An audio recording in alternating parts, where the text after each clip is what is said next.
The Arena, a multi-platform gaming news podcast, is brought to you by, well, of course, you. If you want to learn more about how you can support the show, go to patreon.com/expat2020.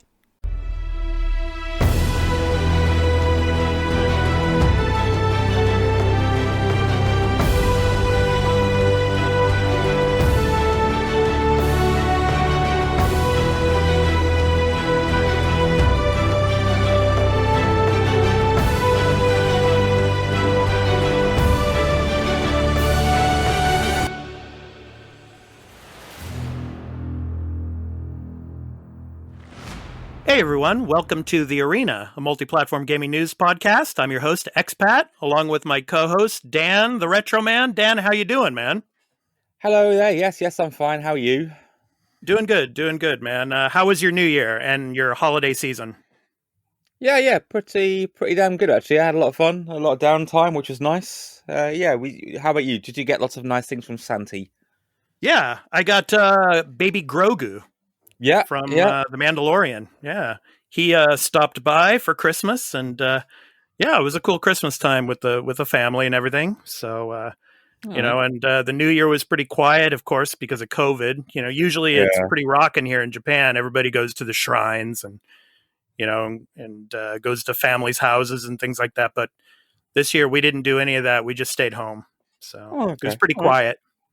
Yeah, sounds all right though. Sounds nice. Yeah. Okay, and today we have two special guests, so Crazemeister84 and Burlymengaming. So, welcome to the show again, guys. Craze and Burly, tell us how your New Year's and holiday season went, and what games have you been playing during the holiday season? So, let's start with you, Burly. My holidays went well. Games I've been playing over the holidays. I finally finished Ghost of Tsushima, did everything, got that platinum trophy. Mm-hmm. Oh, well done. Yeah, that took me about 60 hours. And the thing is, like, I had a lot of fun, but one of the tales that you need to finish, it won't show on the map till you've done quite a few of them, and you literally have to get on the exact map spot. It won't just show. So I had to look it up, and I was like, where's this missing tail? What did I do? I also have started Dragon Quest II. Slowly going through that on my Switch. Cool. All right. And Craze, how you doing, man? And what have you been playing, and how was your holiday season? Good, man. I'm good. Holiday season was good. All things considering, I guess. It was very quiet because of COVID and everything, and Christmas Day we were sort of let loose, but we were allowed to see another couple of sort of households. So we went to see my missus's family for just like a couple of hours to have dinner, and then we went home. So I was home quite early and a lot soberer than I usually am. But other than that, a New Year. I was literally in bed by 11. I didn't even see the New Year in. It was just so quiet. I didn't do anything. Games wise, obviously, I literally have Assassin's Creed Valhalla that was bought for me for Christmas. That's for as a gift, and I haven't even opened it yet. It's on the shelf collecting dust as we speak, but because I'm in the middle of playing Persona 5 at the moment and I can't get off it, and it's quite a big game. I've never played a Persona 5 I've never played any Persona game in my life really, but because it was free on PSN with the PS5, I thought I'd just give it a go, just on the off chance.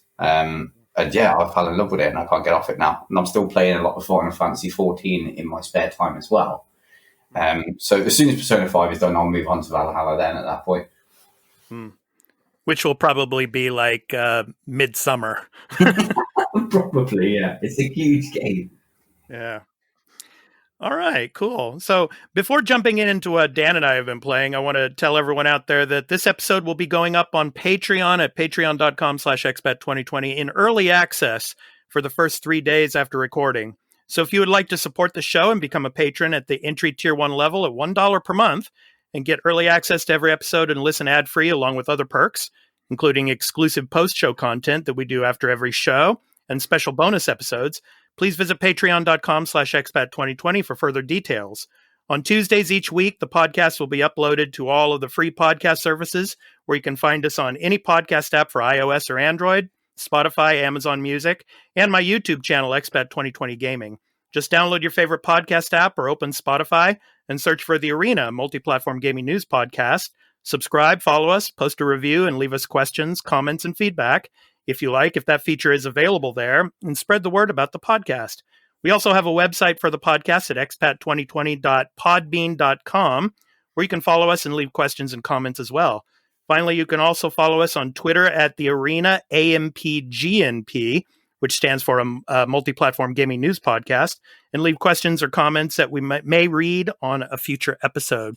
So, Dan, Craze, and Burley, I'm still playing Assassin's Creed Valhalla. I'm about 65 hours in, and boy, does this game never want to end.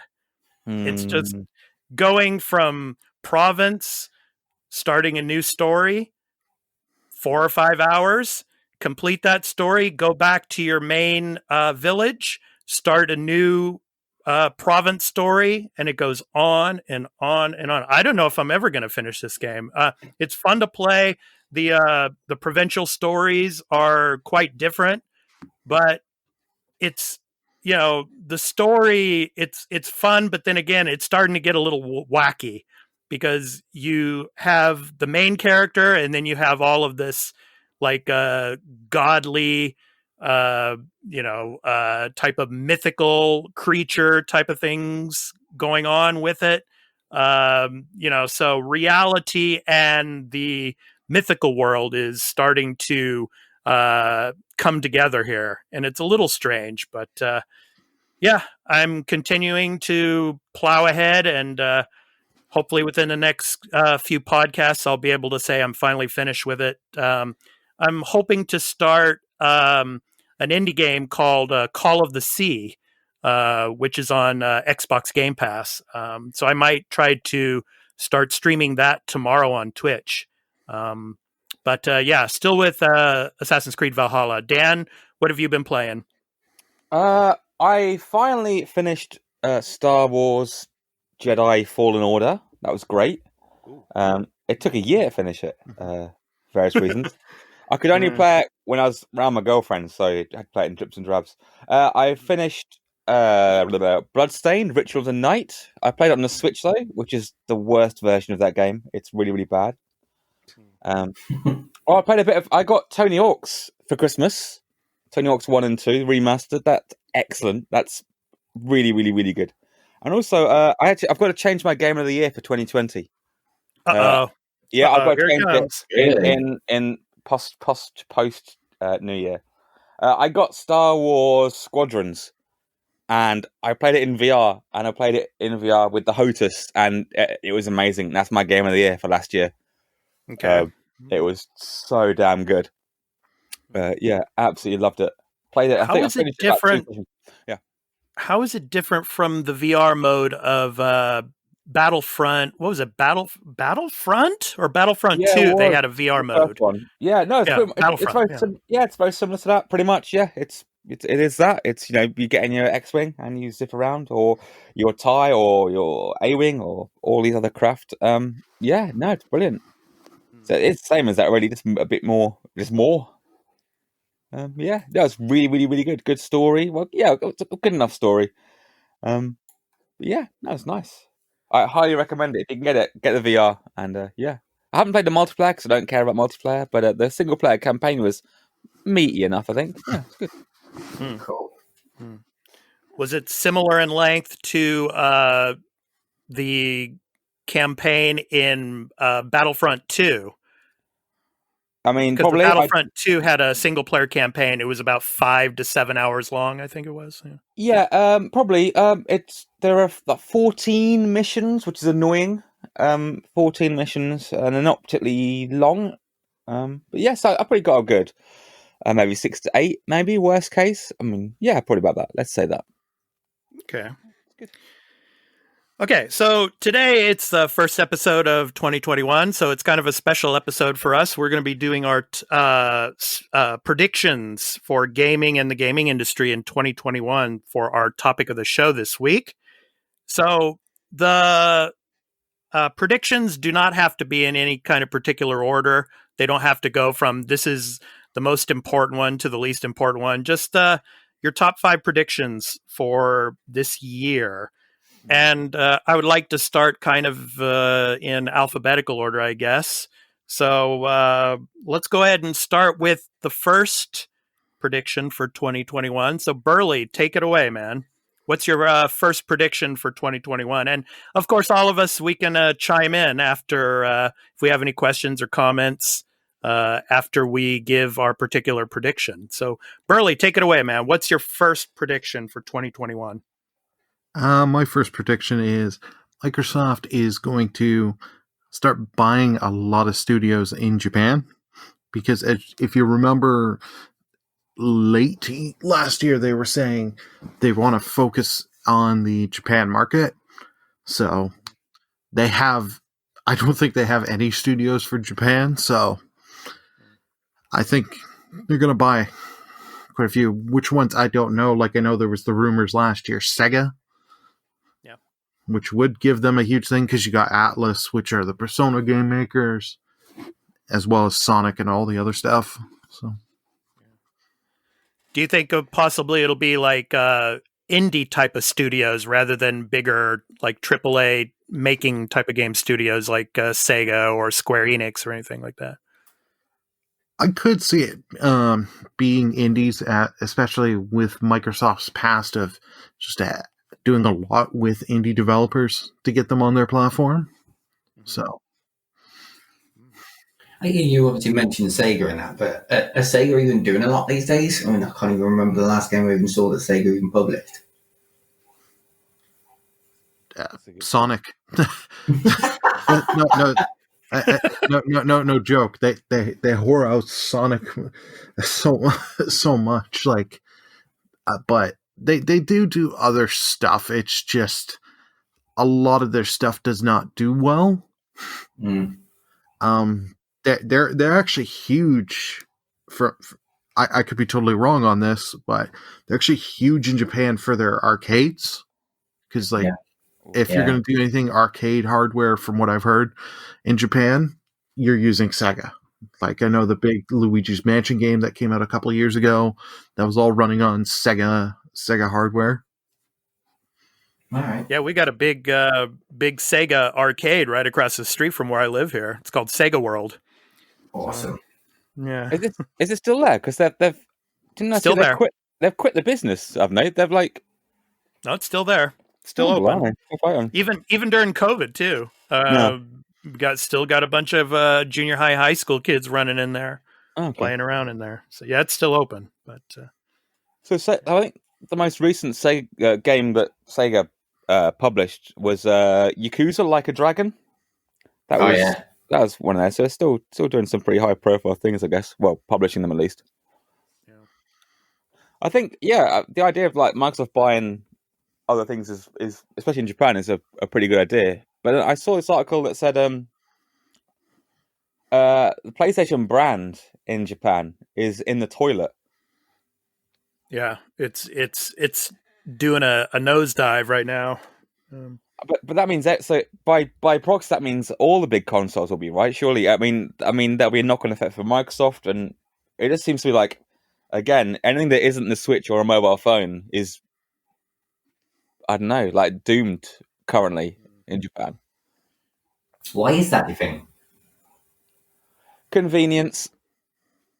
I mean, I'm sure. I mean, you agree that having it to play on the train while you're waiting to go to work, or did a little quick hop on, hop off kind of things, is way more popular to Japanese people. What do you reckon? Probably, yeah. Yeah, I agree. Of course, being here, I see it with my own eyes every day. I mean, the mobile market is number one. So I think you're absolutely right about the purchase, but I don't think it's going to do jack really squat for them. I'd be very surprised if it made any difference to Microsoft's profile in Japan. Where it's really weird, like saying that even Sony, PlayStation, a Japanese company, the biggest Japanese gaming, the biggest gaming company isn't Nintendo, is just nosediving in popularity. Really weird. Yeah. Okay, let's go ahead and move on to Craze, your first prediction. Go for it. I'm going to basically touch base with Cyberpunk 2077 here. And all the bad publicity that it's had and all the mess, all of that aside, basically, I still predict that once this game is fixed and it's working again, and everyone basically picks up their toys they're throwing out their ground because they can't play it at the moment, and once everyone's got to play it, they're all going to buy it, they're all going to absolutely love it, and it's going to be huge again. They're going to basically fix the bad publicity they've got on it, I reckon. I still reckon it's going to be a pretty big game. It could even end up being a sort of a running for a sort of game of the year. Technically, it could still be game of the year, right? It came out exactly the same day as the Game of the Year awards were, so surely that's still within this year. That's still got to count for something. Although I would say a run-in for game of the year, but it probably wouldn't because something rubbish like Demon's Souls would win it or something probably anyway. But Hey, Demon Souls ain't rubbish. I hate From Software games, all right? They're all rubbish. What, you're enjoying it so much then, are you, Billy? Oh, Maybe. my word. Yeah, I do believe that they're going to fix the sort of stigma with Cyberpunk 2077 once it's all working and stuff, and everyone's just going to love it once they get a chance to actually play it, and then all forget all about this mess, and it's just going to be an awesome game. I still think they're going to fix it. But do you think their reputation could really be repaired? Kind of like how, let's say, for example, No Man's Sky, when No Man's Sky came out, they had a lot of negative publicity for a long time. And then, with all the updates and everything, they were able to fix their reputation in a sense. But do you think, CD Projekt Red will be able to fix their reputation off of this? Yeah, that's basically a big part of my prediction. I think they will fix the game and they'll fix their reputation as well at the same time because it will be that good and everyone will love it. It just needs to be fixed and working properly. And as soon as they're in the game and they're absolutely loving it and think, oh my god, it was definitely worth it, they'll soon forget about all this mess. They'll all be happy and playing it. It's really funny. It's an enigma in a sense because there's some players that I've talked to. Like during the news stream today, one of our viewers, he was saying that he's played it for about 50 or 60 hours. No glitches. Nothing. Yeah. On what? Seems to be really inconsistent. On PS5.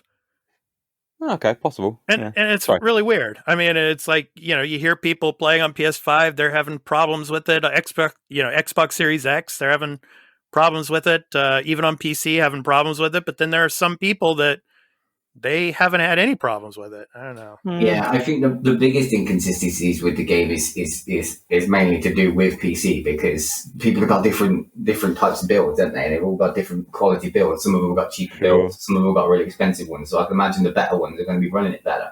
But with PS5 as a whole, I don't think it is that very glitchy at all anyway. I've been playing it, but I sort of decided to give it a bit of a rest because the only glitch in it is the annoying one that keeps kicking you out the whole game.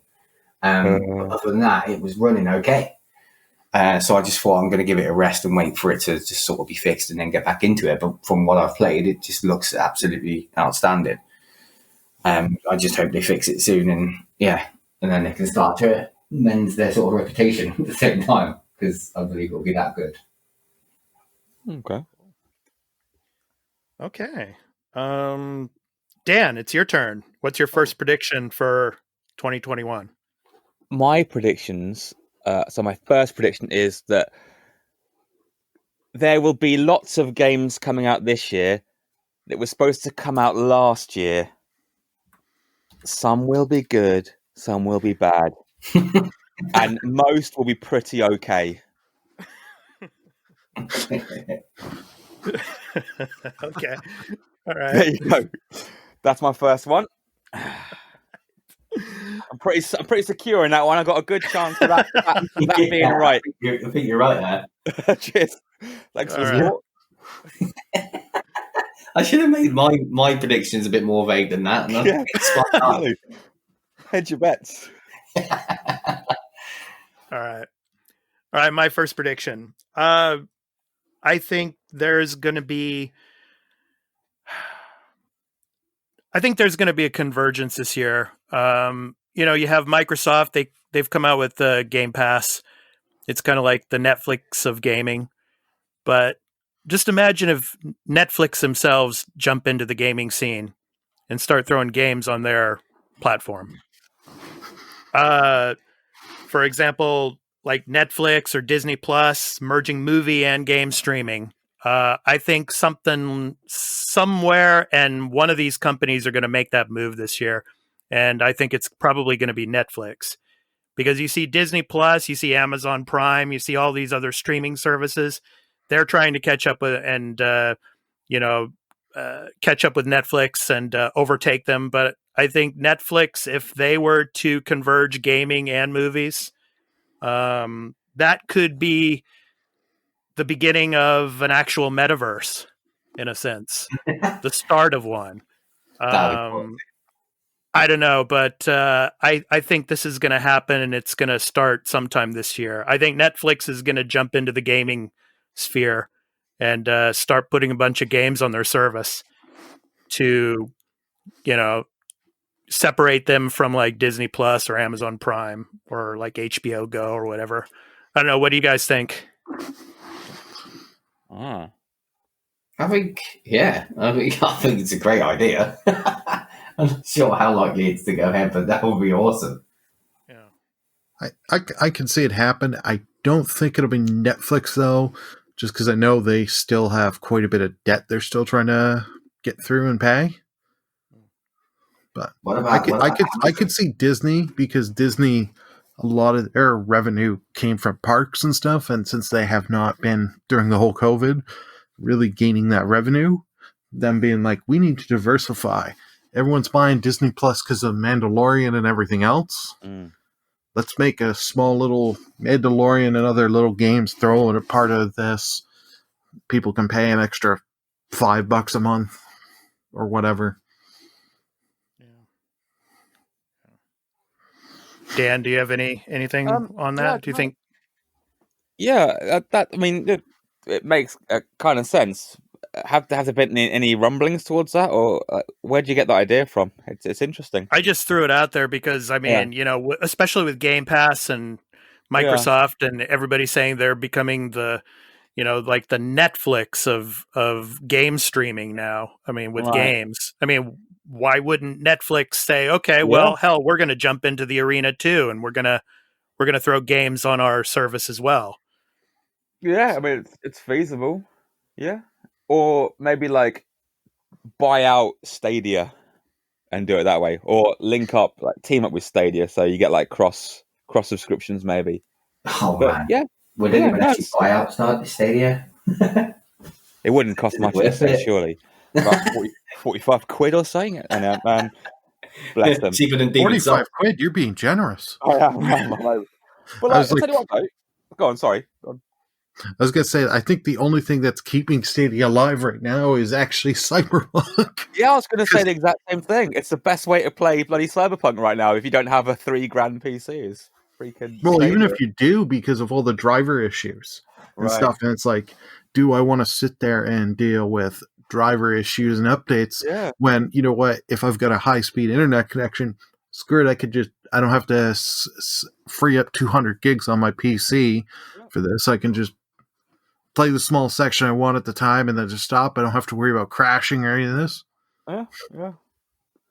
I've got to say, I was a bit tempted actually to get a subscription for a short while and just play through and buy Cyberpunk on there. But it's good. Okay, let's move on. Burley, your second prediction for 2021. My second prediction is I can see more DLC coming to Pokemon Sword and Shield instead of them teasing us the next game or doing something kind of new. I just see, since I know the first DLC sold quite well and it was quite well received for Pokemon Sword and Shield, I say Nintendo just being like, why do all this effort and try and get something out for another year? We can make just smaller experiences and just latch it on. So if they do this, what time frame are you looking at for 2021 I think they probably maybe for summer one expansion and maybe one in the fall, but it all depends. Like I could see them doing 2 expansions, or they could just say, listen, we'll do one giant expansion that'll give you, because there's still quite a few Pokemon that aren't in the game. So being like, here you go, here's the last 20% you need. Go give us $30 or whatever they'll charge. Jeez. And people will pay it. That's a bit naughty, isn't it? Like, famously, Nintendo have always been wearing kind of like against this kind of thing. I mean, they've been quite dismissive of DLC in the past, but now it's like, hey, we can make loads of money off Pokemon doing this. Oh, yeah. So, yeah, I don't know. Sucks. Okay. All right. So, Craze, go ahead. Your second prediction. My next one is more so based in the UK, but I think the PS5 will outsell the Xbox Series X by a large amount. Pretty big amount. Yeah, as simple as that, really. Okay, add on to your prediction. When will they be readily available in the UK? Well, yeah, that's obviously the second part of my prediction. Like, eventually, Right. when they're available to actually buy, they'll outsell Xbox. Yeah. So Microsoft will sell that prediction. You know what I mean? Yeah. So Microsoft will make 8 consoles, sell them. PlayStation will sell 9. I don't know. Eventually, Xbox will make 8, but only be able to sell about 3, while PS5 will sell all their 9. Oh no! No, they're selling. They're both selling pretty well, but like, I don't know if there's enough Xboxes out there at the moment. I don't know if it's the same issues with Xbox as there is with PS5, but PS5 like gold dust at the moment. You can't. It won't take long. It won't be much longer, and they'll be everywhere. And then they're going to sell like hotcakes. They're going to outsell it big time. Yeah, it was interesting. On my news stream this morning, I was talking about here in Japan, the PS4 is outselling the PS5.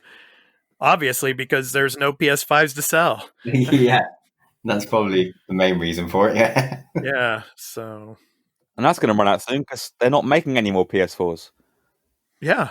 They've stopped production. I think they're only going to make. They're not making the Pro anymore. They're not going to make. I think they're only going to make the Slim going forward. Yeah, it's insane, isn't it? Like a clearance sale of PS4s. Yeah, you can't get a new PS5, so here, have the old PS4 for cheap and clear out remaining stock. Yeah, and for the next year in 2021, you'll be able to play all the cross-gen titles on it anyway. So exactly, yeah. PS5 is 99% backwards compatible. So why bother making the 4 anymore? It doesn't really serve any purpose. It's also not making like controllers. So I tried to buy a new DualShock. Like you can't buy DualShocks right now for the PS4. Oh really? They just aren't around. Like official ones are. Go on Amazon. There's nothing on there. Yeah. Here in Canada, they're still quite easily buyable from every retailer. Get one in import. There you go, Dan. Just go to the Canadian shop and get one. Yeah, I might do. Yeah. Sounds good. All right, Dan, go ahead, man. Your second prediction.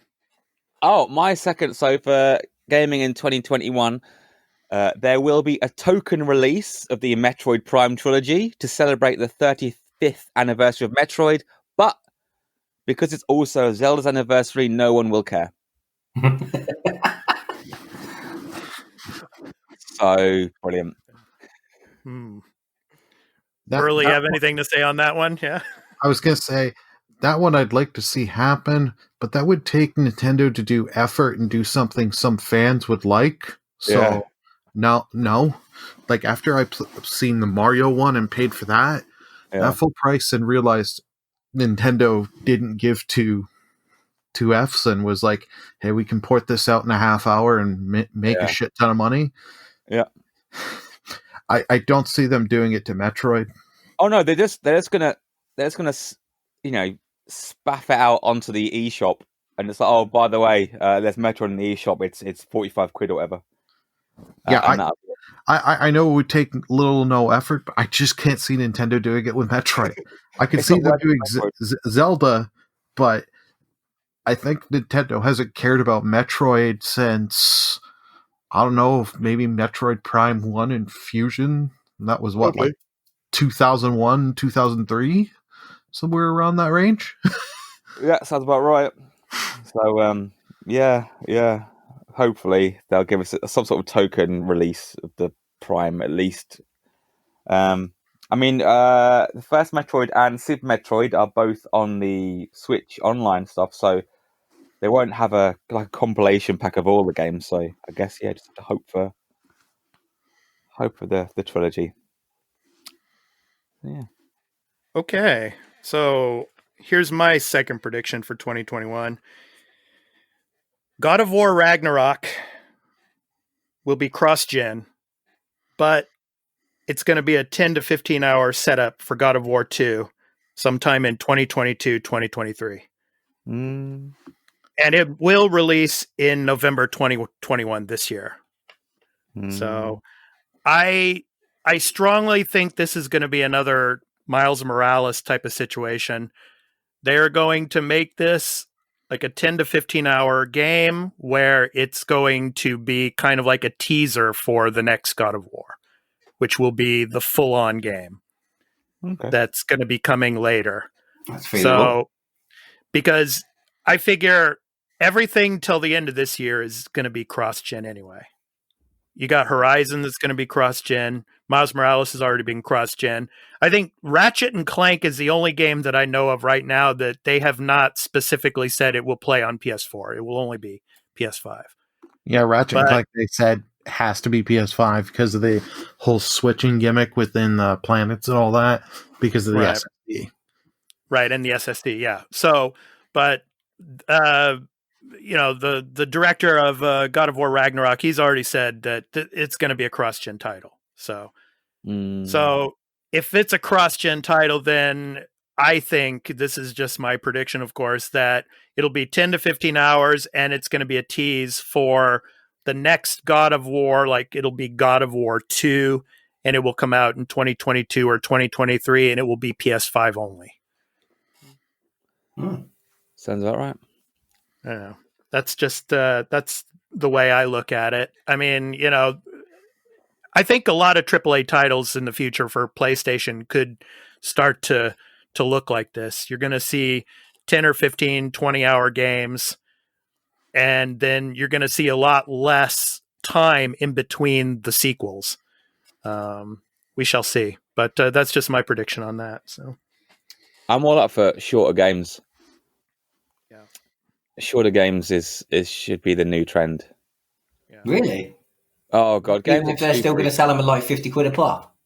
Well, that's their issue. That's what they are going to do. Like Spider-Man Miles Morales, for example. Don't get me wrong, absolutely insanely brilliant game, but I was so left wanting more for my money. No, you're absolutely right. Short.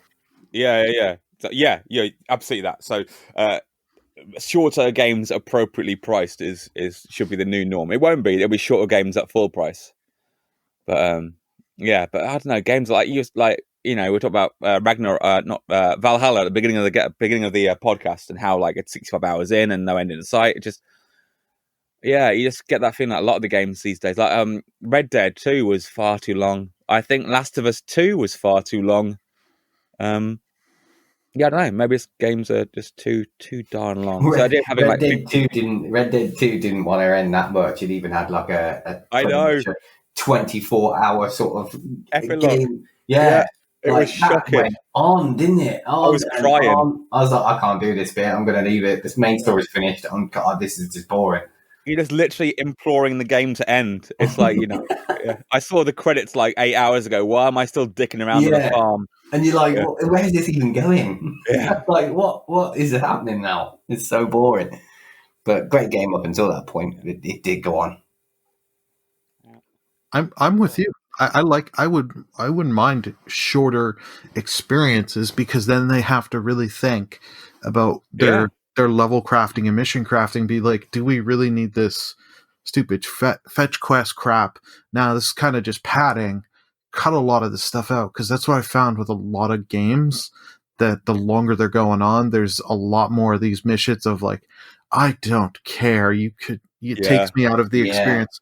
I'm just doing this because they want to faff about and want to they want to extend the game time to put on the box or the online ad over 30 hours just of the main quest. And it's like, you can give me a 10-hour story, and if there's little to no fluff and it just flows really well, I have no problem paying the full price. And here, full price in Canada is $90 with the tax. Jesus wept. Unless you're buying off the PlayStation Digital Store, then you don't pay the tax, so it's $79. But like, I don't mind paying a full price if I get a good experience and I don't feel, okay, well, a third of this was just all fetch quests to extend time, and I get it. Obviously, if it's like tons and tons of side quests that are literally just fetch and grab just to try and give you a bit more content to say, oh yeah, we got over 100-hour game here. The same process, it's what makes these games repetitive and you get bored of them. Like, I mean, a lot of Assassin's Creed games are sort of guilty of that. Some of them obviously have like a little bit extra, like Black Flag was incredible and it kept me interested all the way through because it had that extra sort of ship fleet side of it and stuff like that. But a lot of the other Assassin's Creed games can get very repetitive because of this sort of just running around collecting stuff aimlessly for hours and hours on end. Okay, Burley, let's move on to your third prediction for 2021.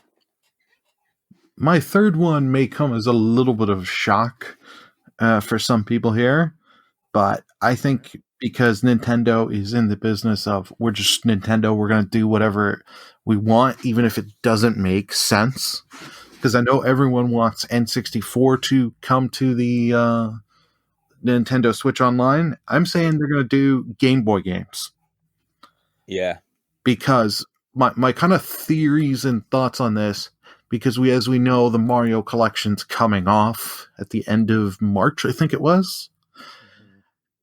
There's many people thinking, oh, they'll just give us 64 part of the N64 on there eventually. And it's like, I think they'll just do Game Boy and be like, here we go. Here you go. Get a couple Game Boy games. Because a couple, yeah.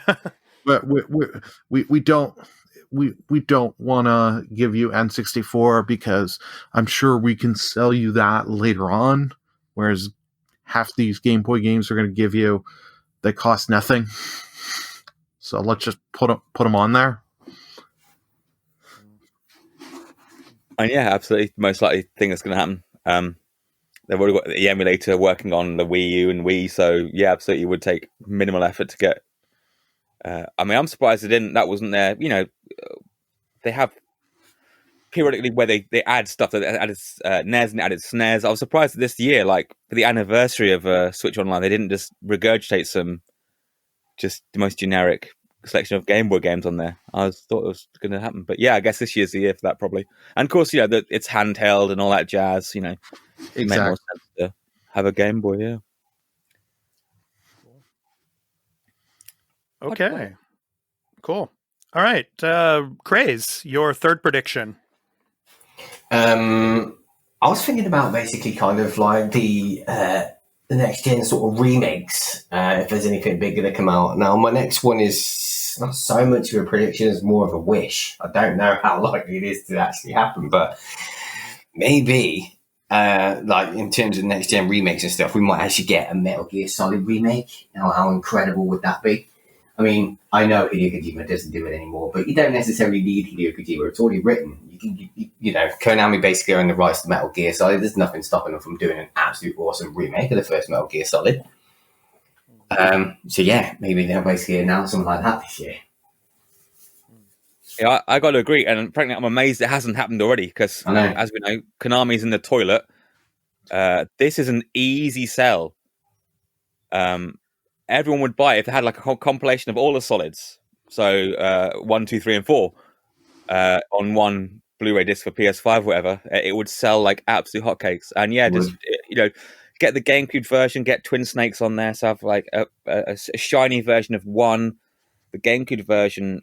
No, yeah, the GameCube version of 1, sorry, and then have like, shinier versions of 2, 3, and 4. I think, yeah, that'd be an amazing thing to see. And Awesome, I'm amazed they haven't done it already. I would love to see them do it, but Konami, as you said, is in the toilet, and this is not a pachinko machine. True. So Konami ain't gonna do it, and I would love to see a remake of 1, but I would be hesitant till I figure out which company's behind doing it, because I would not trust Konami. If I saw Konami's name behind it, I'd be like, well, I'm gonna wait 6 to 8 months and let everyone else rip this thing apart before I pick it up. I would like to even, like as Dan was saying, do a collection. Just do a collection of them all on one Blu-ray. I would love to see that, but I couldn't even see Konami doing that just because such of all their weird business practices of the last couple of years. I can't see them taking the time. There was rumors around that, like going around that Kojima had actually bought the rights to Metal Gear Solid, and that Kojima Productions would look at doing it, but he basically shut that down recently. I think in an interview, he was like, "Yeah, that's lies. That's completely untrue." Damn. And in knowing Japanese businesses, and when they part ways from people, there's no way in hell that Konami's ever going to give the rights to those games to Kojima. No. Yeah. They would lose face if they did that. So, okay. Dan, go ahead, Craze. Yeah. No, I was just saying he is apparently working on some good stuff. Though he said this Kojima Productions have got some some mini games in the pipeline, and a huge one as well that they're working on. But he's given us nothing more than that really so far. Yeah. Okay, Dan, let's move on. Your third prediction for 2021. I think we might hear the initial grumbles of a Switch successor. But probably won't, because you don't need to, because for the last 4 Christmases now, the Switch has been the number 1 selling console. So I think this year we're going to hear talk about it, maybe, and then next year it might come out. It seems like a pretty safe bet, that one. Okay. What will they even do with it? Switch 64. Yeah. Oh my god, that'd be amazing. Have the abilities where you can actually organize your games and make folders on there. Yeah, have more than 2 backgrounds. Yeah. There's so much stuff. But yeah, so maybe a more beefier Switch for 2022. Probably. All right, my third prediction. PSVR 2 will be announced this summer, possibly at E3, whether it's a live event or a digital event, probably a digital event again. And it will be wireless, but it will not arrive this year. It will arrive in 2022, but it will be announced this year. And it will come as future AAA Sony releases will all have VR modes. So, for example, everything that comes out from 2022 from Sony Studios will have a VR mode attached to it to try to get more sales. We shall see. I mean, you see now you got Hitman 3, which is, of course, a third-party title. But, I mean, Hitman 3 is going to have VR mode, and the whole collection is going to be in VR now as well. Assassin's Creed later this year, they're coming out with VR modes. So I think Sony's going to jump on board with that for the PSVR 2 with their worldwide studios releases from next year. But it will be announced this year, and I think we're going to see it. We're going to see at least what it looks like, and I'm predicting that it's going to be wireless. Oh yeah. That's a safe bet. I would like to see that be wireless, because that was one of the things that, like, because I've tried PSVR and it kind of has me interested, but I do not need another set of 30 cables in my area just to have VR and then be like, okay, the new console's going to push their own VR. Let's just wait and see that. And like we know, I think it's pretty much going to be a guaranteed RE8 Village will have VR since 7 did. Yeah. All right. Yeah, I think so. Okay, Burley, let's move on. Your fourth prediction. My fourth prediction. This may come as a shock or not a shock to people, but I Like think the last one. Yeah. yeah, Halo Infinite, that's going to get delayed till 2022. I think because they're going to look 343 them are going to look and be like, okay, Cyberpunk launched as a disaster. I think we can all agree. Because now you've got the whole investor suit in CD Projekt Red. They're going to be like, we cannot launch this thing in a bad state. They're going to use COVID and everything else. But I think because they know if they come out, if this game does not come out with universal praise, that they're going to be in real hot water. So I think they're going to be like, you know what, we need another 6 months. We'll come out early mid-year in 2022. But I see a delay, especially since they're trying to do all this stuff with like the whole open world kind of campaign and all that. I can't see, even though they delayed themselves a year, but with COVID and everything, I can't see it being enough time to get that polish out. Yeah, probably. Craze, do you have anything to add to that? Not really, no. Okay. Yeah, I have no comment because it's part of one of my future predictions. So, I'll save it for later. Saving it. Yeah, I'll save it for later. Okay, let's go ahead and move on then. Craze, what's your fourth prediction? Rockstar will announce something worth announcing this year. Maybe a release date for GTA 6, or maybe they're going to announce basically a Bully remake. There's obviously, I know that there's been a huge calling for this Bully remake for a while now, and they've even been acknowledging it. So I just think Rockstar are going to get into announcing something this year, something pretty big. What game would they remake? Bully.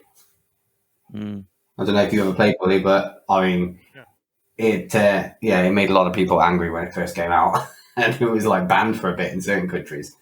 But yeah, I'd love to see that, to be fair, because there's this huge calling for it at the moment. There's a good chance they might acknowledge it and actually do it. It's a good game. Okay. But that takes effort away from GTA Online, which makes their cash cow. That's the rub. See, the thing is, with this GTA 6, I've always been thinking, like, with the next GTA, for example, like, how are they ever going to do up GTA Online? It's far too big now. It's self-sustaining. There's no stopping it. And, like, how would they bring that over to GTA 6? I mean, I was thinking that they'll just keep it and call it GTA Online and still carry it on over to GTA 6, where you can take your own, like, players over and stuff, and all the stuff you've actually been working on all the years, and take it over. And you can actually have the option to play the new city that they've actually created in GTA 6 on GTA just roll everybody over. Yeah. And you can choose which city you want to play in then as well, and just roll it over, because it's like a separate game in itself now, isn't it? It's huge. There's far too many people playing it, and you don't want to lose that. And they can't make another GTA 6 online because it might not be as successful, or there's tons of people still playing GTA Online. So I just think that's the only way forward that they can go with that. So are we going back to Vice City? Oh man, GTA 6. I hope so. Yeah, I don't think we're gonna get a 6 for a long time. Like I probably not till like 2023, 2024, because they're focusing way so much on the online.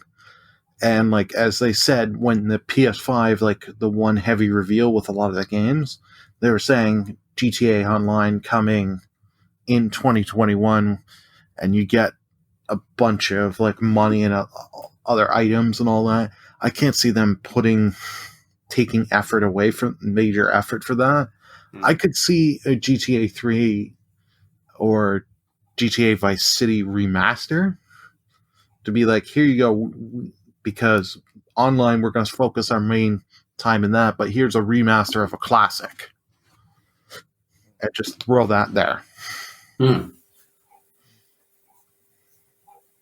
Okay. Dan, do you have anything else to add to that one? No, yeah, I think, I totally agree with everything everyone said. I think that, I think GTA Online is a massive detriment to GTA 6. Rockstar has no impetus to bring out 6 because they're making just so much money from GTA Online. So, it's not coming out anytime soon. And yeah, I think I think a lot of their focus is on their GTA Online stuff. So, yeah. It's a shame. It's good for them because it's so good, but it's bad news for us people who don't care about like that sort of thing. It's a bit of a downer.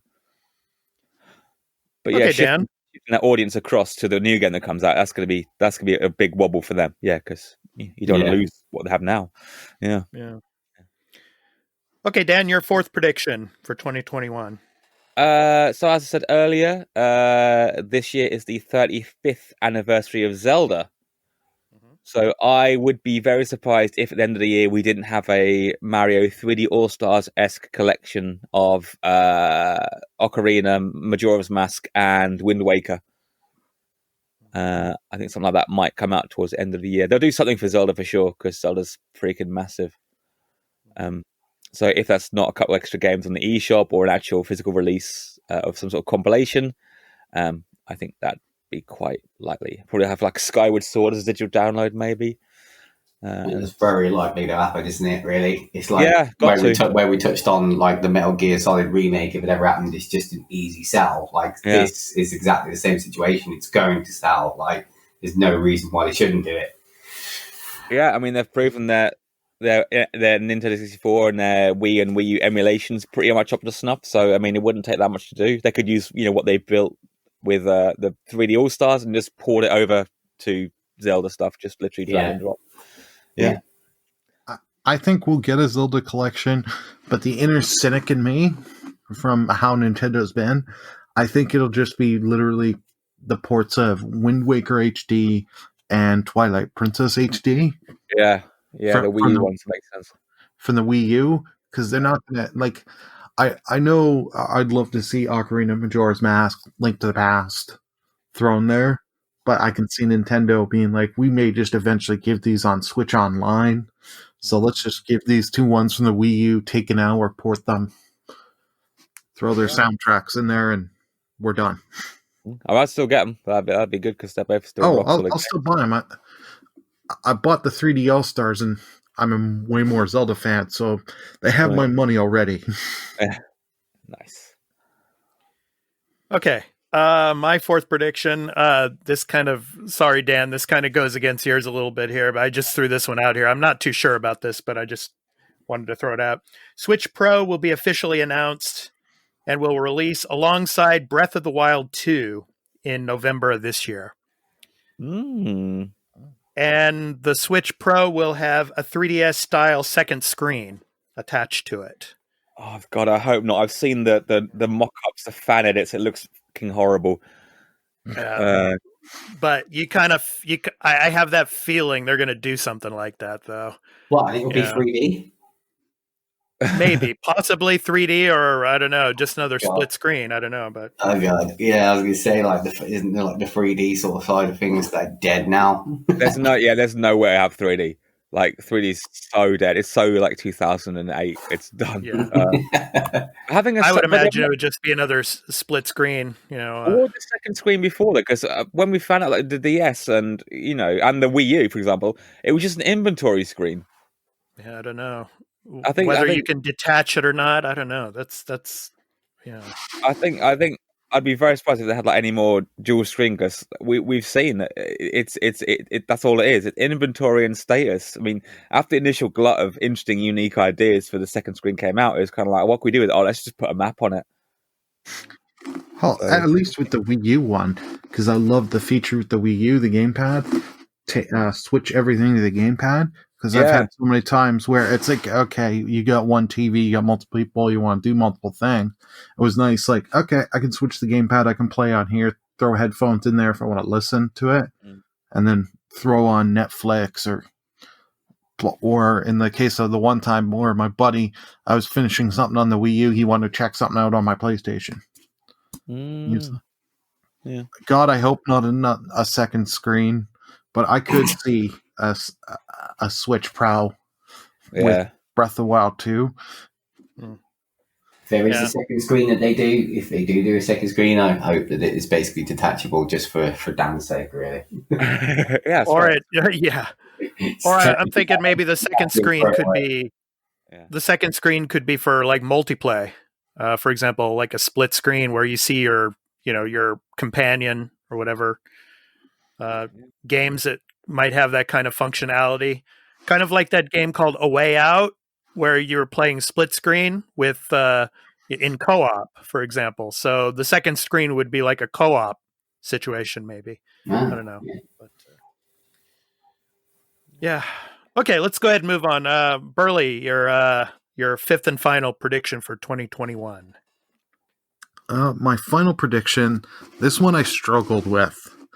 But I think this year, game companies, after what happened with Cyberpunk at the end of the year, I think game companies and realtors are heavily going to try and push pre-orders, like adding more shit to get you to buy day one and pre-order, because a lot of people after the whole Cyberpunk mess are like, I'm done pre-ordering.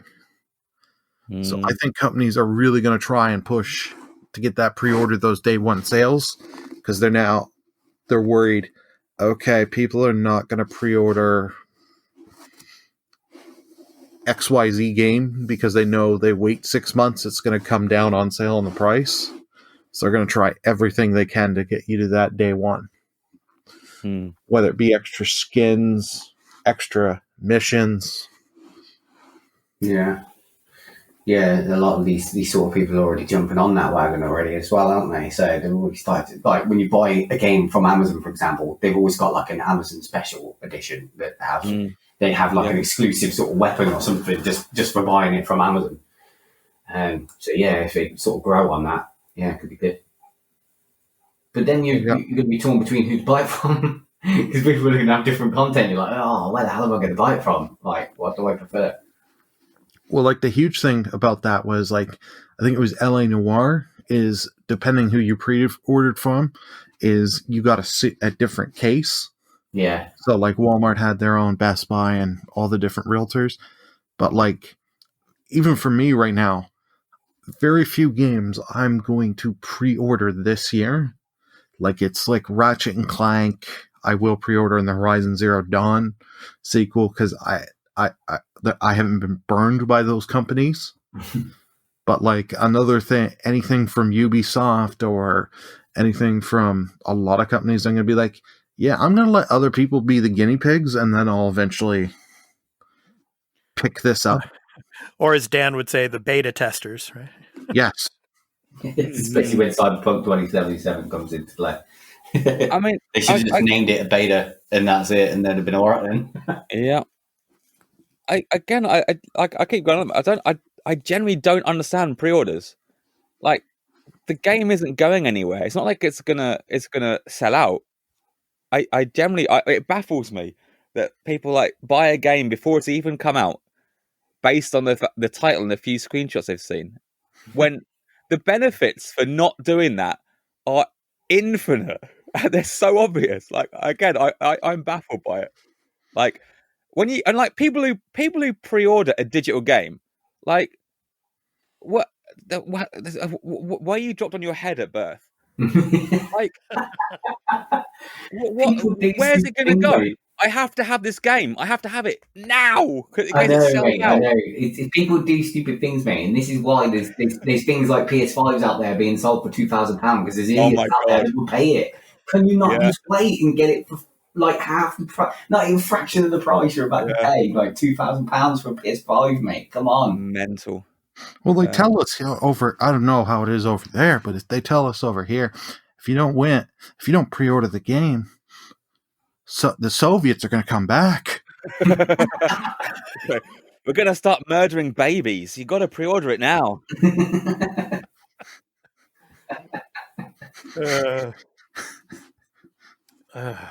Genuinely, I'm baffled. But anyway, that's for another day. I know you've heard my shtick enough on that topic, but it genuinely baffles me. I don't understand it. Anyway. Okay. Craze, how about your final prediction for 2021, man? My final prediction, I hope doesn't come true, to be honest, but it would be basically a series of red lights of deaths will happen on PS5. I'm going to take them all back and get them fixed. I'm still waiting for this to sort of start coming through now. I'm waiting for that first sort of case of, oh my God, my PS5's broke. It's got to go back and get fixed. It's being recalled. Because it happens with every gen. Granted, I've been really, really lucky, to be fair. Like PS2s, for example, all the issues they had when God came out, mine was an absolute tank, and it lasted the whole gen, to be fair. I mean, it sounded like it was going to take off towards the end, but it still worked absolutely fine. So, and my PS3 was an absolute tank as well, to be fair. So I kind of got lucky with them sort of things. But I'm still, I hope I get lucky with this one as well. But I'm still waiting to see if this happens. It could happen. So you heard it here first, folks. If yours gets a weird little yellow light of death or anything, please go contact Crazemeister84. He's the one to blame, not Sony. Just because I predicted it, I'm tempted fate now. It's my fault. That's how it works. It's pretty safe. No, for my Series X, I haven't had any problems with it yet, so I've been lucky as well. So it's run very well. So. Cool. All right. Dan, your final prediction for 2021. Oh, I got another safe one here. My final prediction is there will be some sort of controversy about conditions at a game development studio. Next, where do I collect my cash? Oh, that's an easy one. Yeah. So someone's going to do something horrible, and it'll be all over the news because that's de rigueur now. Especially since the CDPR fall from grace. I think no one's safe. I think there's going to be a much more scrutinizing eye on dev studios as we go forward. So yeah. Well, look at the situation with like Ubisoft and all that. Yeah. It's going to come out. Like there's going to be the obvious ones like EA. I'm sure there's going to be suits and all that with EA lawsuits. Yeah. But then it's just going to come out of left field with like some smaller company that you thought was all good and family oriented. Yeah. Good old EA, man. EA Games. Challenge everything. Oh, you didn't just do that. I almost was embarrassed to death just then. I just felt my life flash before my eyes. Oh, take me now, Lord. I honestly did not see that coming. Out of all the stuff he would have played. Let's agree now that never happens again. Oh, he's going to keep that file on ready throughout the year. Anytime EA comes up this year, baby, it's coming now. We'll see. Yeah. Okay. So, my final prediction for 2021. This goes back to Burley's prediction about Halo. Halo Infinite will release November 2021. And I think it's got to be a console seller this year for the holiday season. It's because, PlayStation, Switch, whether there's a Switch Pro or not, I mean, they're going to have to compete. And if they don't have Halo Infinite this November, it's going to be really, really rocky for them come the time they get their sales figures for the holiday season. So I think they're gonna release it in November, and hopefully the time that's given will help the game be a cross-gen title, because there's been rumblings about whether or not this is going to be cross-gen or not. First they said yes, it's a cross-gen but then there were people saying it should only be next gen only. But I think it's going to be cross gen, and I think there's going to be a huge multiplayer and esports push for Halo Infinite. So I think it's coming. I think they're gonna release it. I mean, they're giving it a whole year plus to work on. So with the holiday season coming, in November this year, they're gonna have to have that killer game to be able to sell. So that's my prediction for Halo Infinite. I don't know. What do you guys think? That's about right. Burley, I know you disagree with that. I know you think it's going to come out next year, but I just honestly, I really think that they need to get it out this holiday season to sell consoles. I really do. Yeah, I agree that they do need it out to sell consoles, but I think because there's so much pressure on it needing to sell consoles, that's why they're going to delay it. But I do think it's going to be huge for the multiplayer and they're going to do the esports thing because, correct me if I'm wrong, because I haven't put any time into Halo 5 and I'm just going off memories. But there was the whole thing with the whole loot packs that had and the skin packs and all that. Mm-hmm. They're going to do that stuff. Let's be honest, because as much as people say, I don't buy here, we don't buy, the general consumers spend money, and that shit makes a ton of money. You're going to see Master Chief everywhere come probably August, September. Everywhere. I mean, Monster Energy, the Master Chief is already on the Monster cans already. So they're on chip bags here and stuff. Yep. You're going to see it everywhere. Yeah. You're going to see the Master Chief everywhere. So, Craze, Dan, what do you think? To be fair, one of my predictions was going down the line of Halo Infinite, that it might actually possibly be a flop. Then I thought, I'll leave that out. There's far too many people that enjoy Halo too much. There's too many die-hard fans that's going to buy it anyway. I'm not saying it's going to be a flop, as in it's not going to sell. It definitely sell, but it might disappoint. Well, it's going to be on Game Pass day one. So yeah. I just had this feeling, this thought that it might just be a flop and just disappoint everyone.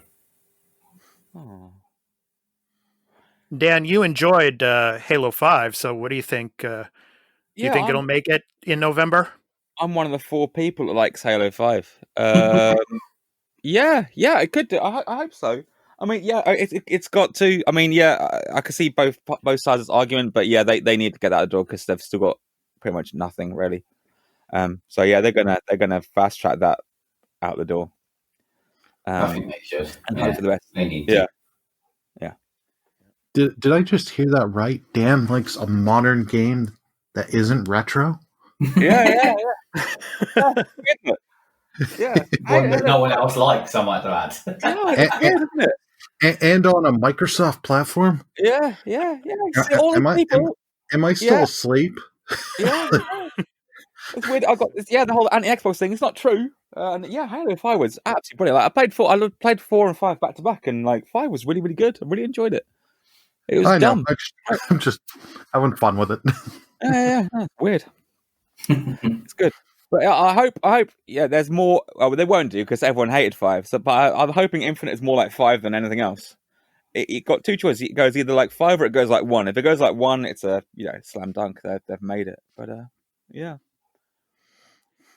Cool. All right. So those are our predictions, everyone, for 2021. So next year in January, we'll have to go over these predictions and see who won and see how many of these predictions actually came true or not. So that'll be interesting. Yeah, that will be interesting to check out. So next up is Dan's retro topic of the week. And this time, Dan has a special pre-recorded retro topic for us all. So let's go ahead and have fun and listen to that now. Fun.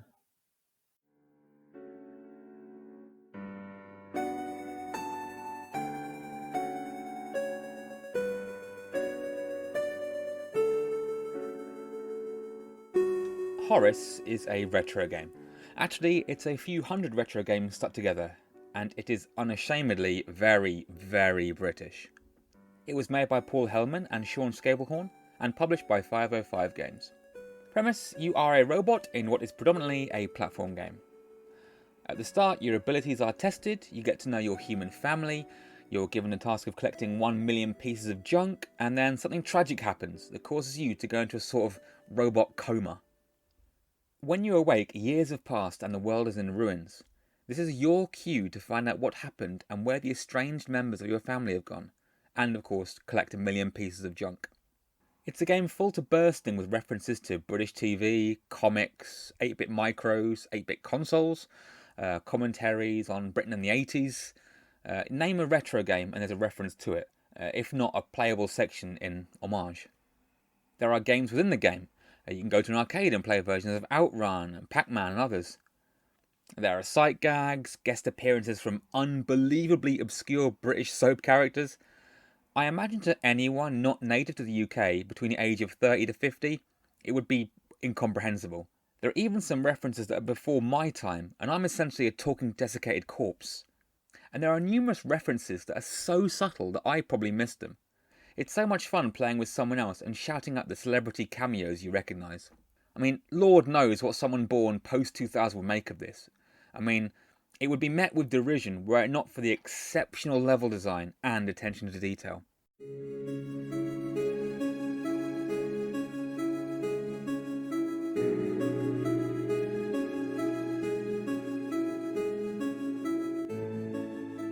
The gameplay is rock solid. A tuned retro design with modern touches. It's hard. It's very hard. But by design, it's quick to get back into for another go. And there will be another go, because you want to know where the charming story is going. The game looks amazing. It adopts an impossible at the time 16-bit pixel art aesthetic. It's what you falsely remember games looking like when you played them in the 80s and 90s. The music is stellar too. It's mostly 16-bit chiptunes of classical pieces. Downsides: it can be infuriatingly tough, and there's a section where the game becomes Castlevania, and it's a bit tricky to find your way around. If you're not into Metroidvania games, you might find the backtracking and exploration a bit off-putting. As I said, if you aren't British and aged between 30 and 50, you won't understand who the old lady in the sorting office is supposed to be, or why the old man who buys your scrap is a dirty old man. But I am those things, so I don't care. It's surprisingly emotional and has so much heart. It was made by 2 people, and like most things made by a small team, it's laser focused.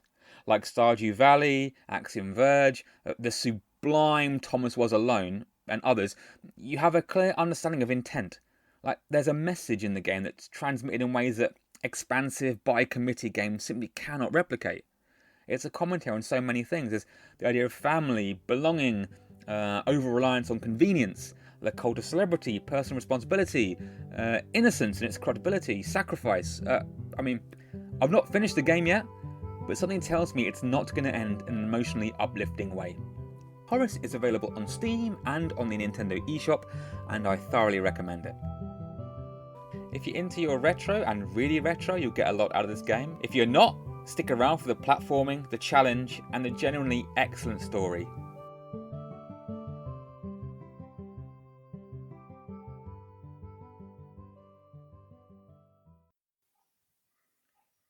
Okay, so thank you, Dan, for your retro topic this week. That was really cool. That sucks. Yeah. What a massive pretentious bellend that guy is. Oh, get him. All right, so next up today is our new game releases via Metacritic for the week of January 11th through the 17th. So there is only one game on the list. So this is the time, of course, early January, where you can brush up on your backlogs and get some of those games out of the way, or like for me, trying to mow and continue my way through a huge AAA 100+ hour title. But if you're interested in new games, well, there's one game out this week. Ooh. It's called Scott Pilgrim vs. the World, the game, complete edition, which comes out on January 14th. Actually, this is interesting. It doesn't come out for next-gen consoles. It comes out for the last-gen consoles, PS4, Xbox One, PC, Nintendo Switch, and Google Stadia. Yeah, there you go, Dan. Google Stadia, man. Yes, the revival. Yeah. So, play as Scott Pilgrim, Ramona Flowers, Stephen Stills, Knives Chow, and more. So, level up your characters and unique abilities as you fight your way through waves of tough enemies. Team up with 3 of your friends locally or online. Combine your skills in battle or compete with them in awesome mini games to see who ends up on top. Can you defeat Ramona's League of Evil Exes as you try to win her heart?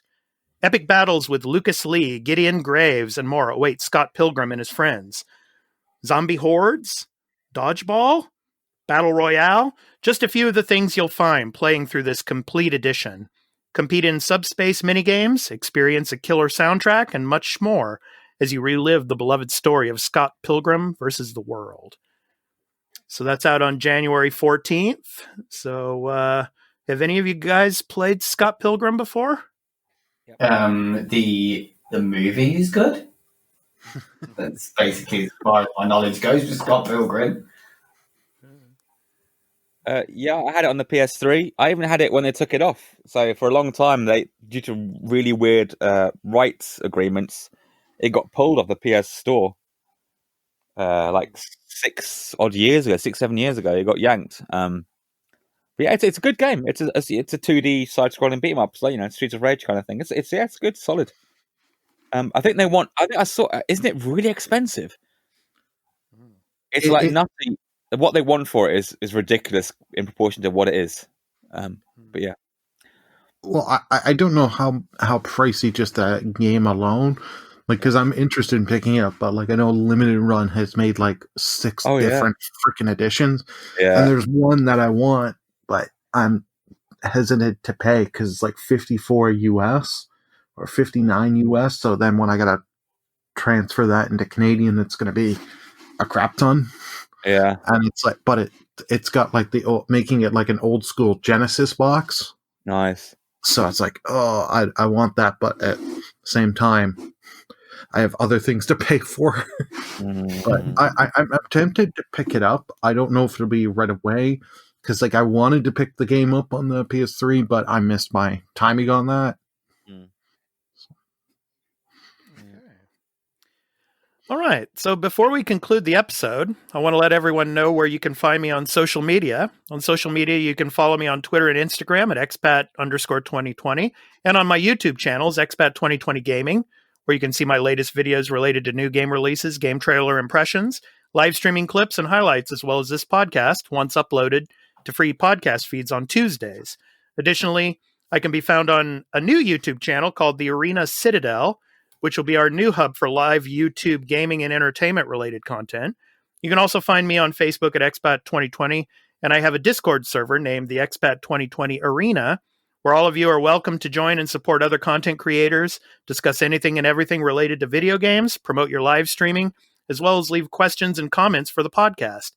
I'm also a live streamer and a Twitch affiliate, and you can catch my live streams on twitch.tv/Expat2020 as I do live streams and a supplement to the podcast Monday through Friday called The Arena, a multi-platform gaming news weekday live stream, which the Friday live stream edition will be uploaded to the Arena Citadel YouTube channel. Finally, you can also find my website for gaming content at expat2020.live. So that does it for me. Burley, where can people find you on social media, man? You can find me at Twitter at Burlymengaming, and you can also find me at Twitch TV/Burlymengaming, and also at OnlyFans/ I'm kidding on the OnlyFans.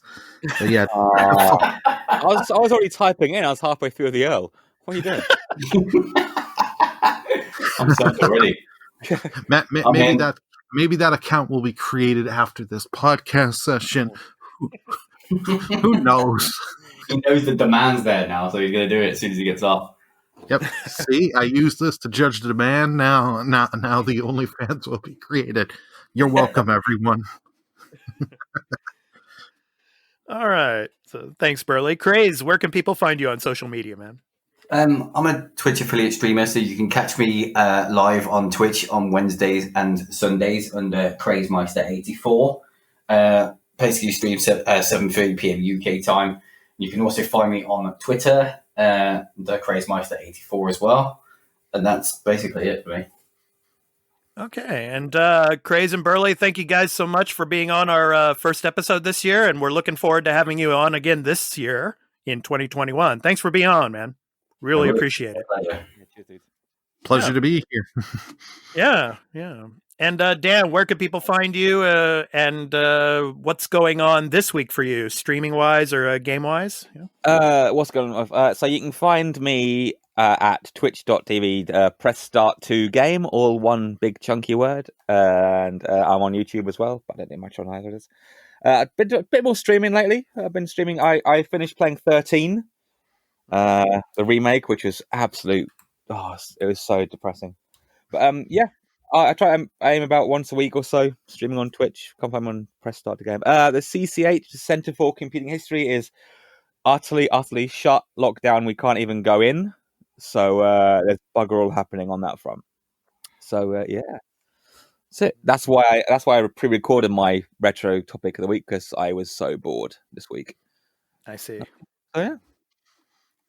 Well, thank you so much, Dan, and I'm really looking forward to having you as my co-host again this year, man. So thank you so much. I'm excited to still be here. That's to still be here. Yeah, you're welcome. All right. So to end the show today, our indie recording artist spotlight. It's on alternative, ambient, and experimental sound designer I Am Daylight, best known for his warm and emotional piano melodies and his ability to blend acoustic sounds with new age sound design. From his album titled Electro Cloud, and the song is called No Limit. So I'm your host, Expat, along with my co-host, Retro Dan, and our special guests, Burlymengaming and Crazemeister84. This has been The Arena, a multi-platform gaming news podcast. We hope to see you in the next one. Take care, everyone. Peace out. Bye.